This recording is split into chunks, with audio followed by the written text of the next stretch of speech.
The Galactic Combat Academy stood on planet Xeron. It was the most advanced training facility in the entire galaxy. Aliens from hundreds of different worlds came here to train. They wanted to become the best warriors in the universe. The Academy had one special tool. It was called the Combat Simulator. This machine could create any battle scenario. It had 100 difficulty levels. But there was a problem. No one had ever survived past level 20. Marcus Chen was a human soldier. He was the first human to ever visit the Galactic Combat Academy. When he walked through the main entrance, other aliens stopped and stared at him. They had never seen a human before. Marcus was shorter than most aliens in the room. He looked weak compared to the giant warriors around him. Some aliens whispered to each other. They thought humans were too fragile for real combat training. An instructor approached Marcus. His name was Vexthor. He was a massive reptilian warrior with dark green scales and yellow eyes. Vexthor looked down at Marcus and spoke in a deep voice. He explained the simulator rules. Every warrior must start at level 1. Most species fail by level 5. Only the strongest warriors reach level 10. Level 20 is where champions die. Vexthor warned Marcus to be careful. He said the simulator shows no mercy to weak species. Marcus listened quietly. Then he asked a simple question. Can I skip to maximum difficulty? The entire training hall went completely silent. Every alien turned to look at the human. Then someone started laughing. Soon the whole room filled with loud laughter. They thought Marcus was joking. They thought he did not understand how dangerous the simulator was. Vexthor stopped smiling. He leaned closer to Marcus. He explained that level 20 had killed trained warriors who spent years preparing. Maximum difficulty was level 100. It was only theoretical. The creators built it, but never expected anyone to try it. No living being had survived past level 20 in the simulator's entire history. Vexthor stared at Marcus for a long moment. He tried to convince the human to start at level 1, but Marcus refused. He wanted level 100 or nothing. Finally, Vexthor agreed. He thought the human would quit after 10 seconds. He led Marcus to the simulator chamber. It was a massive white room with holographic projectors on every wall. Marcus stepped inside and put on the neural helmet. The helmet connected directly to his brain. It would read his thoughts and reactions during the battle. Outside the chamber, hundreds of aliens gathered around viewing screens. They wanted to watch the foolish human fail. Instructors placed bets on how long Marcus would survive. Most said 10 seconds. Some said 5 seconds. Vexthor said the human might last 30 seconds if he was lucky. No one believed a human could survive even 1 minute at level 100. The simulator activated. The white room transformed into a battlefield. 10,000 enemy soldiers appeared from nowhere. They carried advanced weapons and energy shields. The gravity inside the chamber increased to 5 times normal. Most species would collapse under that pressure. The temperature dropped to freezing cold. Then the simulator did something special. It created weapons that could adapt and counter Marcus's fighting style in real time. Marcus grabbed a holographic sword. The first wave of enemies rushed toward him. Aliens watching the screens expected him to fall immediately. Vexthor crossed his massive arms. He watched the timer count down. 10 seconds passed. Marcus was still standing. 20 seconds passed. Marcus was still fighting. 30 seconds passed. He was not just surviving, he was winning. The aliens stopped talking. They leaned closer to their screens. Marcus moved in ways they had never seen before. His patterns were unpredictable. The simulator tried to read his next move, but kept making wrong predictions. 1 minute passed, then 5 minutes, then 10 minutes. The betting aliens fell silent. Their confident smiles disappeared. Inside the simulator, Marcus fought like a wild animal. His brain worked differently than alien brains. Humans evolved on a dangerous planet called Earth. For millions of years, humans survived by using instinct and intuition. They learned to act without thinking first. This made them unpredictable to logical systems. The simulator was a logical machine. It expected logical patterns. But Marcus was not being logical. He was being human. The simulator recognized the problem. It started fighting back harder. It increased the difficulty beyond level 100. More enemies appeared from every direction. The weapons became deadlier. Explosive rounds, energy blasts, poison gas. The system was trying everything to stop Marcus. It was breaking its own rules. Outside the chamber, the aliens watched in complete disbelief. One instructor spoke quietly. "The simulator is adapting. It is scared." Another instructor shook his head. "Machines cannot feel fear. Then why is it breaking its own rules?" No one had an answer. They just kept watching the impossible human. Marcus entered what humans call the zone. His movements became smooth and fluid. He stopped thinking about his actions. His body just reacted. Ancient survival instincts took control, the same instincts that helped early humans hunt dangerous animals, the same instincts that helped them survive against stronger predators. These instincts were now active inside the simulator.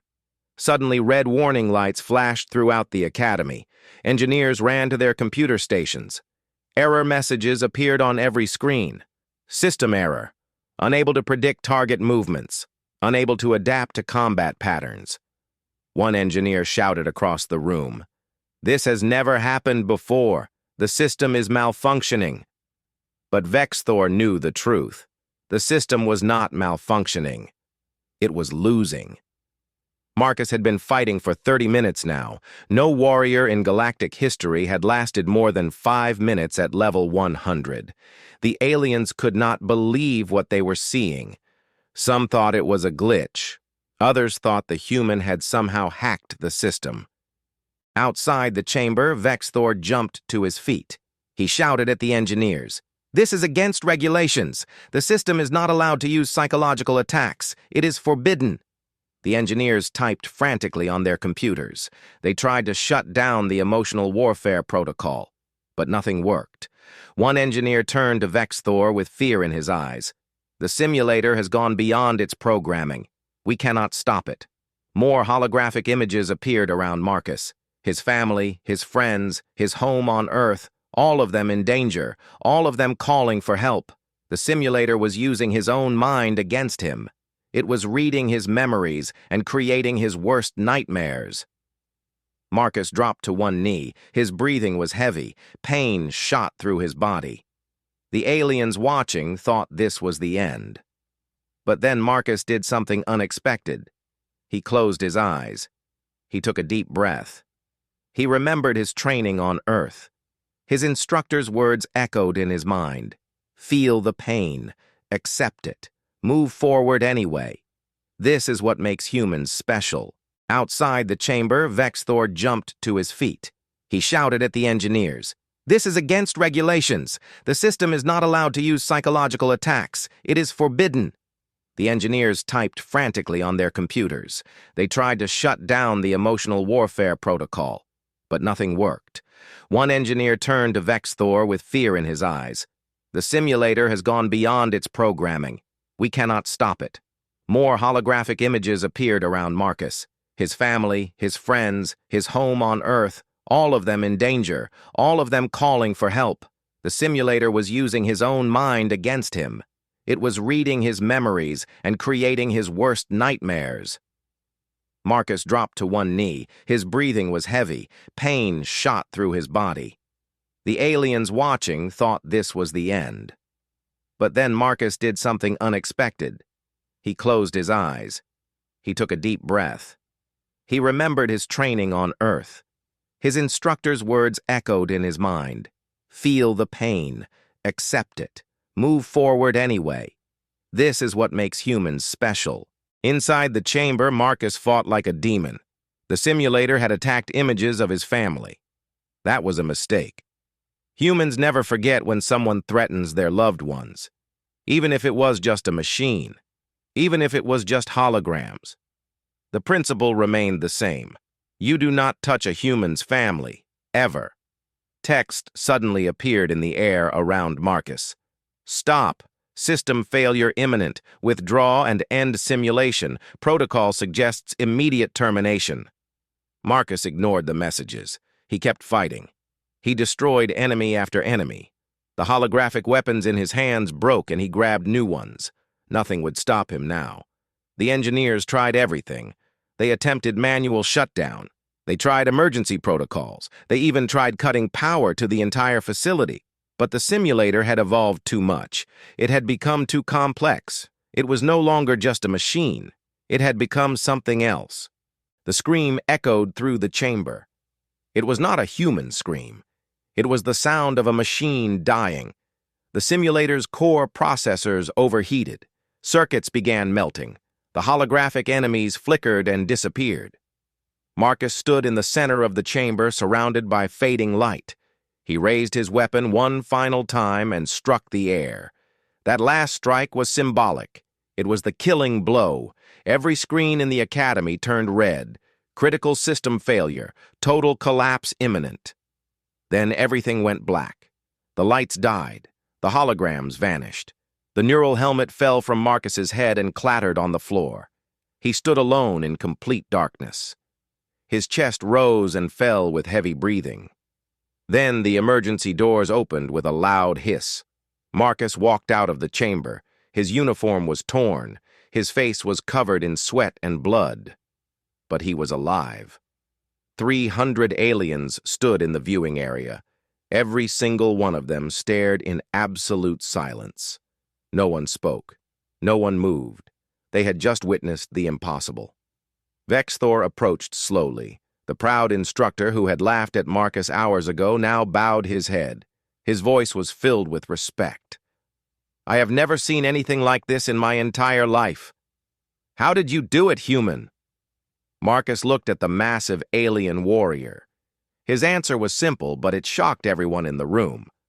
"You built the system to be perfect. But perfection has a weakness. It cannot understand imperfection, and humans are perfectly imperfect. We make mistakes. We act on emotion. We do things that make no logical sense. That is our strength. Your machine could not calculate chaos, so chaos destroyed it." Engineers confirmed the news within minutes. The simulator was completely destroyed. Its core systems were burned out. Its learning protocols were corrupted beyond repair. It would take months to rebuild everything. The head engineer made an announcement that changed Academy history forever. Level 100 is now reserved for humans only. All other species must prove themselves at lower levels first. 2 weeks after Marcus destroyed the simulator, a message arrived at Earth's military headquarters. It came from the warrior planet of Crinder. The message was simple and direct. "We do not believe one human represents all humans. We challenge Earth to send their best warrior. If humans are truly superior, then prove it in real combat, not against a machine. Against us, the Crindorians were legendary fighters. They had never lost a war in their entire history. Their warriors trained from birth. They were twice the size of humans with 4 arms and armored skin. They challenged Earth to a tournament. 10 human warriors against 10 Crindorian champions. The fights would be broadcast across every planet in the galaxy. Billions would watch. Earth's military called Marcus immediately. They asked him to lead the human team. But Marcus surprised them with his answer. "No, I will not fight in the tournament." The generals were confused. They asked him why. Marcus smiled and explained his reasoning. "If I fight, then aliens will say only Marcus Chun is strong. They will say I am special. Instead, send 10 average soldiers.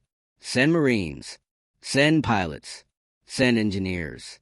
Show the galaxy that every human is dangerous." The military agreed. They selected 10 ordinary soldiers. None of them had Marcus's experience. None of them were famous. They were just regular humans doing their jobs. When the Crindorians saw the human team, they laughed. These were Earth's champions. These small, weak-looking creatures. This would be easier than they thought. The tournament began on a neutral space station. The first fight was announced. A human engineer named Sarah Rodriguez versus a Crindorian battle master named Thrak the Undefeated. Thrak had won 300 fights without a single loss. Sarah was a mechanic who fixed spaceships. She had never been in real combat before. Every alien in the galaxy watched their screens. They expected this to end quickly.